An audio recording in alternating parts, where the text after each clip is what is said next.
Class 6-এর একটি suggestion নিয়ে আমরা আলোচনা করব। প্রথম পর্যায়ক্রমিক মূল্যায়নের জন্য যে প্রশ্নগুলো অত্যন্ত গুরুত্বপূর্ণ তার মধ্যে এক দাগে রয়েছে ভরদুপুরে কবিতাটি যে গাছের কথা বলা হয়েছে সেটি হলো বট গাছ, অশ্বত্থ গাছ, মহুয়া গাছ না সেগুন গাছ।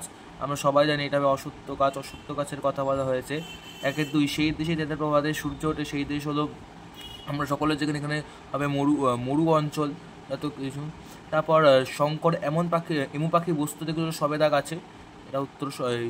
এমু পাখি সবেদা গাছে বস্তু দেখেছিল, এটা কিন্তু অত্যন্ত গুরুত্বপূর্ণ প্রশ্ন, আমি জুম করেছি যে সবেদা গাছে। তারপরে প্রশ্ন মানুষের জাতবাই হলো কুকুর ও বিড়াল, বাঘ ও সিংহ, শিম্পাঞ্জি, ওরাংওটান, গ্রিজলি ভাল্লুক ও শ্বেত ভাল্লুক। এটা হবে অপশন গ, শিম্পাঞ্জি ও ওরাংওটান।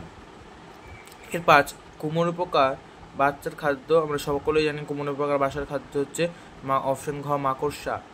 এবার দেখো 2-এর 1 নম্বরে যে প্রশ্নগুলো আছে সেখানে কতগুলো প্রশ্ন আছে, 9খানা প্রশ্ন আছে। তারপরে 9 নম্বর এখানে আমরা ক্যারি হবে। এখানটাই আমরা প্রথম প্রশ্ন দেখতে পাচ্ছি, কোন কাব্যকন্দের জন্য নীরেন্দ্র চক্রবর্তী সাহিত্য একাডেমি পুরস্কার লাভ করেন। এগুলো কিন্তু খুব ভালো করে পড়ে যাবে। শঙ্কর সেনাপতি গল্পে বিভীষণ মাস্টার পাখি দেখার সময় কোন সতর্কতা অবলম্বন করার কথা বলেছিলেন। তারপরে 3 নম্বর প্রশ্ন কি বলছে, কুমোরে পোকার বাসাবাড়ি সম্বন্ধে কুমোরে পোকার বাসাবাড়িগুলি দেখতে কেমন হয়। পশু পাখির ভাষা প্রবন্ধে কোন ধরনের প্রাণী খাওয়ার সময় কারোর সঙ্গে ভাব করে না বলে বলা হয়েছে। এটা আমি বলে দিচ্ছি, এটা বাঘ, সিংহ জাতীয় যে মাংসাশী প্রাণীরা রয়েছে সেইগুলো।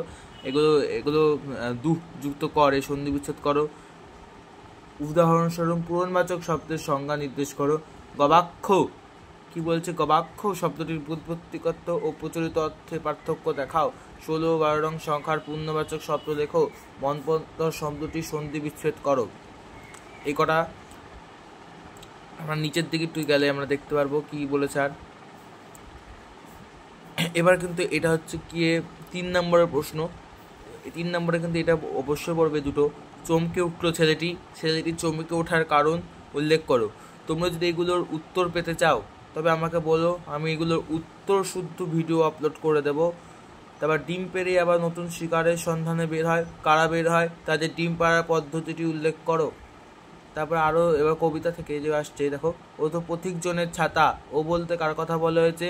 উক্তিটি তাৎপর্য বিশ্লেষণ, আমরা জানি এখানে ও বলতে অশ্বত্থ গাছের কথা বলা হয়েছে। তপ্ত পাহাড়ে বেদনায় বুক ভরে, কার কথা বলা হয়েছে, তার এমন অবস্থার কারণ কি। এরপর দেখো কি বলছে, এবার এগুলো হচ্ছে আমাদের 5 নম্বরের প্রশ্ন।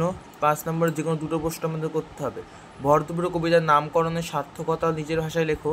আমাকে মৃত্যুর হাত থেকে বাঁচিয়েছে বক্তাকে, তিনি কিভাবে মৃত্যুর মুখোমুখি হয়েছিলেন, কি উপায়ে তিনি মৃত্যুর হাত থেকে বেঁচেছিলেন, এবং তারপর সেটি হচ্ছে না, সে হওয়ার জো নেই।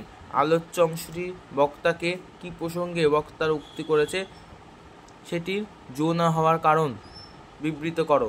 তো এই ছিল 1 নম্বর সেটের প্রশ্ন। এগুলো সম্পূর্ণ উত্তর যদি তোমরা পেতে চাও বা দিতে চাও তুমি আমাকে বলতে পারো। Thank you.